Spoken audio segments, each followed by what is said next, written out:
back. The holidays are supposed to be a time of cheer and a time to be with loved ones, but sometimes it can be hard to enjoy your time when certain people are a bit too much. We're talking about toxic relationships around the holidays this morning and how to establish some healthy boundaries ahead of getting together. Joining us is Dr. Jada Jackson of Total Life Counseling in Dallas. Thank you for joining us here on Daybreak. Absolutely. Hello, Cleo. All right, so let's start off with how can the holiday season really contribute to stress and conflict in some toxic relationships? You know, when it comes to the holiday season, it just intensifies already existing toxic relationships, obviously, due to the increased expectations, the financial strain, the family gathering, people just coming together, and unresolved relationship issues over the years. Unfortunately, that toxicity, it comes from just years and years of unresolved issues. And when you get people together, of course, it magnifies. Yeah, I can only I can only imagine. So, what are some of the red flags or maybe signs that someone is in a toxic relationship? Usually, Cleo, it's the constant criticism, it's the Mm. manipulation, the isolation, the emotional and verbal abuse, it's the passive aggressiveness, it's embarrassing someone openly. Those types of red flags are certainly something for us to be aware of.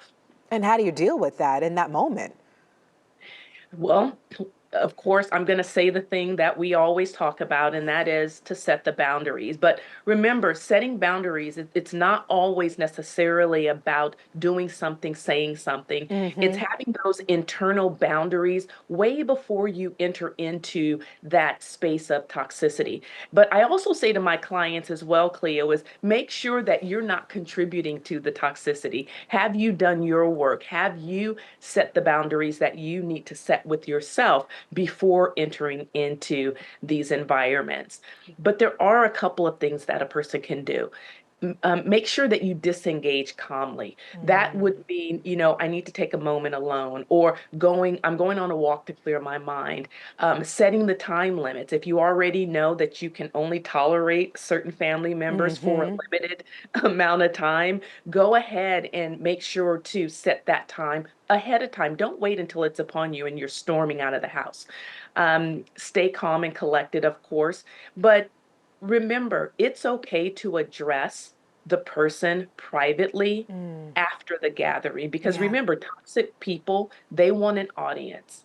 And so, of course, that's why we have the blow ups. That's why we have the arguments, openly. But again, this is about you establishing what you need during the holidays and why you celebrate the holidays. Dr. Jada, I've got someone that's watching us and sending a message now already. What do you do when someone's in a relationship and they're going to bring that said person to the family gathering and they may not like that other person? See, that's It's a loaded exactly what I'm question. talking. Yeah, I know, that's exactly what I'm talking about. It's those moments where, again, we can't control other people, but we can control ourselves.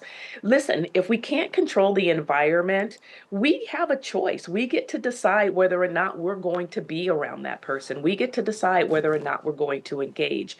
But I always tell my clients, Cleo, to make sure that you do it in a healthy way. Mm. It doesn't make sense to go into an environment to add additional chaos, to pour more gas on the fire. That's just unhealthy in an already unhealthy scenario. Well, Dr. Jada, you are a wealth of information. Thank you so much for joining us here on Daybreak. Absolutely.